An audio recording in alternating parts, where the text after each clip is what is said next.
बच्चों, मैं आपकी मैथ्स की टीचर बोल रही हूँ, दीपिका गोयल। तो आज हम स्टार्ट करेंगे कक्षा छठी की गणित की वर्कशीट नंबर 7, जिसकी तिथि दे रखी है 15 अक्टूबर 2020। ठीक है बच्चे, तो पिछली वीडियो में हमने वर्कशीट नंबर 6 सॉल्व की थी, जिसमें हमने भाग के बारे में सीखा था। ठीक है, अगर आपने मेरी पिछली वर्कशीट नहीं देखी है तो मैं डिस्क्रिप्शन बॉक्स में लिंक दे दूंगी, आप वो क्लिक करके मेरी पिछली वर्कशीट की वीडियो देख सकते हैं। ठीक है बच्चे, और आज की वीडियो आपको पसंद आए तो प्लीज़ इसको ज़्यादा से ज़्यादा लाइक, ज़्यादा से ज़्यादा शेयर और ज़्यादा से ज़्यादा सब्सक्राइब करें। ठीक है बच्चे, चलिए आज की वर्कशीट देखते हैं। तो आज की वर्कशीट का विषय है सन्निकटन की समझ। अब सन्निकटन मतलब बच्चे क्या होता है? अनुमान लगाना। क्या होता है? अनुमान लगाना। जैसे आप किसी भी चीज़ का अनुमान लगाते हैं तो वो होता है सन्निकटन। ठीक है बच्चे, तो अब आता है, जैसे कि यहाँ पे दे रखा है बाहुबली की माता जी, वो क्या करती है? आपके जन्मदिन की पार्टी पर कितने मेहमान आ रहे हैं ये पूछती है। तो बाहुबली बोलता है कि मेरे अनुमान से लगभग 40 लोग मेरे जन्मदिन में शामिल होंगे। ठीक है ना, तो उसने एक अनुमान लगाया है कि लगभग 40 लोग तो आएंगे ही, तो उसी अनुमान को हम सन्निकटन बोलते हैं। अब पूछा गया है कि आकलन क्या होता है। तो आकलन क्या होता है? वास्तविक संख्या का उचित अंदाज लगाना। ठीक है बच्चे, जैसे कि यहाँ पे ऊपर बाहुबली था, तो उसने क्या पता 45 लोग बुला रखे हों अपने जन्मदिन में, लेकिन उसने अंदाजे से बताया कि 40 तो आएंगे ही, मतलब ये 45 के निकटतम संख्या बताई है कि इतने तो लोग आएंगे ही। ठीक है ना, तो यही वही लिखा हुआ है कि वास्तविक संख्या का उचित अंदाज लगाना। फिर होता है आकलन, मतलब अनुमान लगाना, निकटतम संख्या बताना और आकलन। ठीक है बच्चे, चलिए अब हम देखते हैं आज की वर्कशीट में हम सीखेंगे कि कोई भी संख्या हमें दे रखी है तो उसके निकटतम दहाई, निकटतम सैकड़ा और निकटतम हजार की संख्या कैसे निकालें। तो बच्चे, दहाई कितना होता है आपका? 10। सैकड़ा कितना होता है आपका? 100। ठीक है, और हजार कितना होता है? ये तो हजार आपको पता ही है। ठीक है ना बच्चे, जैसे कि आपको कोई भी दे रखी है 9, 5, 3, 2, ये कोई संख्या दे रखी है, तो ये वाली संख्या क्या होती है? इकाई, फिर उसके बाद दहाई, फिर उसके बाद सैकड़ा और फिर उसके बाद हजार। तो आपको ये निकालना सीखना है। तो चलिए हम सीखते हैं। यहाँ पे आपको कुछ एग्जाम्पल्स, उदाहरण दे रखे हैं, उसमें बता रखा है कि निकटतम दहाई, निकटतम सैकड़ा और निकटतम हजार की संख्या कैसे निकालनी है। ठीक है, अब हम जो अभ्यास में प्रश्न दे रखे हैं उसको सॉल्व करके समझते हैं कि हम निकटतम दहाई, निकटतम सैकड़ा और निकटतम हजार की संख्याएं कैसे निकालते हैं। तो चलिए बच्चे स्टार्ट करते हैं। देखिए यहाँ पे है निकटतम दहाई संख्या का आकलन करना। ठीक है ना, ये कैसे करेंगे हम? तो देखिए यहाँ पे एक रूल होता है, अगर संख्या 5 से कम है, ये मैंने बॉक्स में लिख रखा है, अगर संख्या 5 से कम है तो उससे पहले वाली संख्या में हम कोई बदलाव नहीं आएगा। ठीक है बच्चे, और अगर संख्या 5 से बड़ी या उसके ज़्यादा है तो उससे पहले वाली संख्या में 1 जुड़ जाएगा। अब इसका क्या मतलब है, ये आप जब उदाहरण जो प्रश्न है उनको सॉल्व करेंगे तो आपको पता लग जाएगा। देखिए प्रश्न 1 है कि दहाई की संख्या हमें निकालनी है।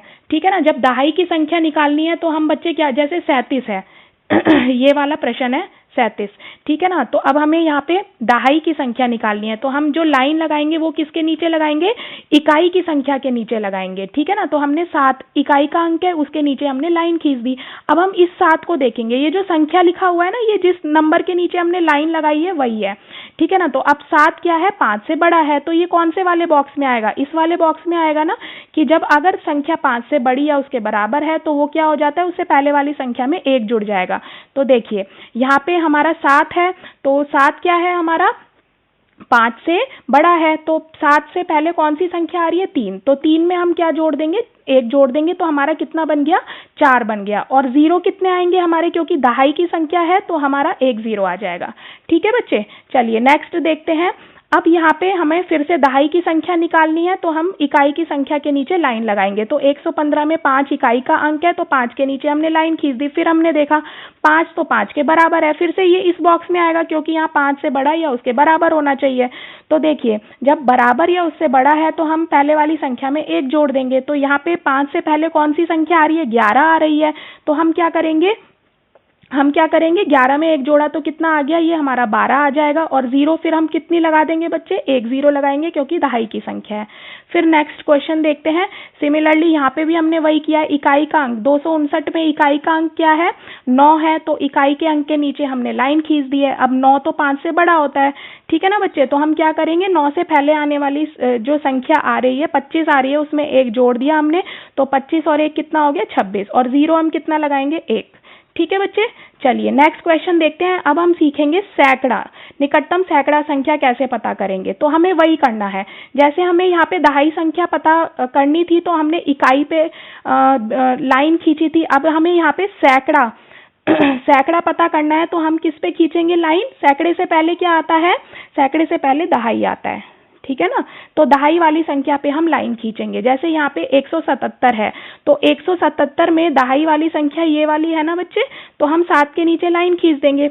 अब देखिए ये 7 तो 5 से बड़ा है, ठीक है ना। तो हम क्या करेंगे, 7 से पहले वाली संख्या में 1 जोड़ देंगे, तो हमारा 1 + 1 कितना हो जाएगा बच्चे? 2 हो जाएगा, ठीक है। और 0 फिर हम कितनी लगा देंगे? 2 0, क्योंकि हमें सैकड़ा निकालना है। सैकड़ा मतलब क्या होता है बच्चे? 100, तो 2 0 लगा देंगे।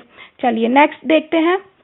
फिर से हम दहाई के अंक के नीचे लाइन खींचेंगे, क्योंकि हमें सैकड़े वाली संख्या निकालनी है। जो भी सैकड़ा, 10, 1000 जो भी संख्या निकालनी हो, तो उससे पहले आने वाली संख्या पे हम क्या करते हैं बच्चे?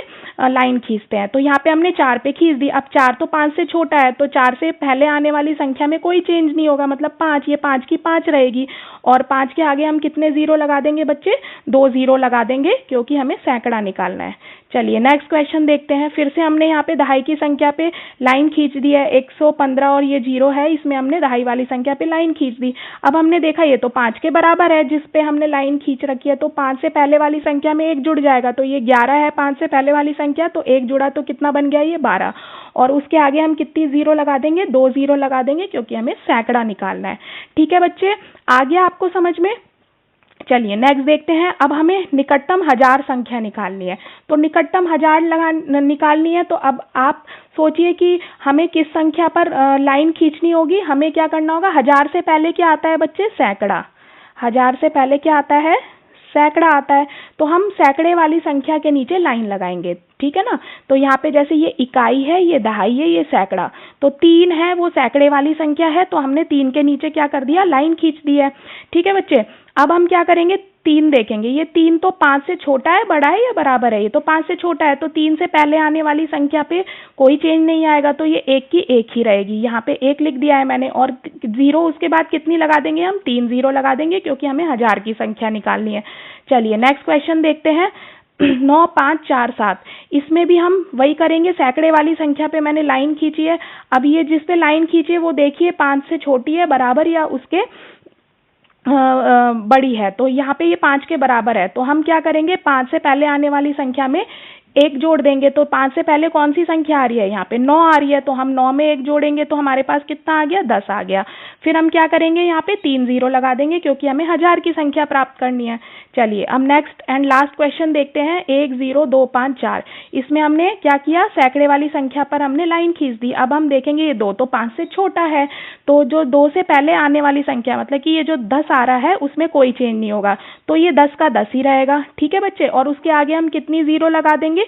3 0 लगा देंगे, क्योंकि हमें हजार की संख्या प्राप्त करनी है, ठीक है बच्चे। तो ये आपकी आज की वर्कशीट के सारे क्वेश्चंस कंप्लीट होते हैं। इसी तरीके से जो ये उदाहरण दे रखे हैं ना बच्चे, ये आप अपने हिसाब से आंसर इनके दे रखे हैं, तो अब आप ये बिना आंसर देखे करके देखना कि आपसे सॉल्व हो रहे हैं या नहीं। और कोई भी दिक्कत हो तो please comment in comment box, ठीक है बच्चे। तो आज की वर्कशीट यहीं ख़त्म होती है, और आज की वीडियो आपको पसंद आई हो तो please like, share and subscribe my channel. Thank you.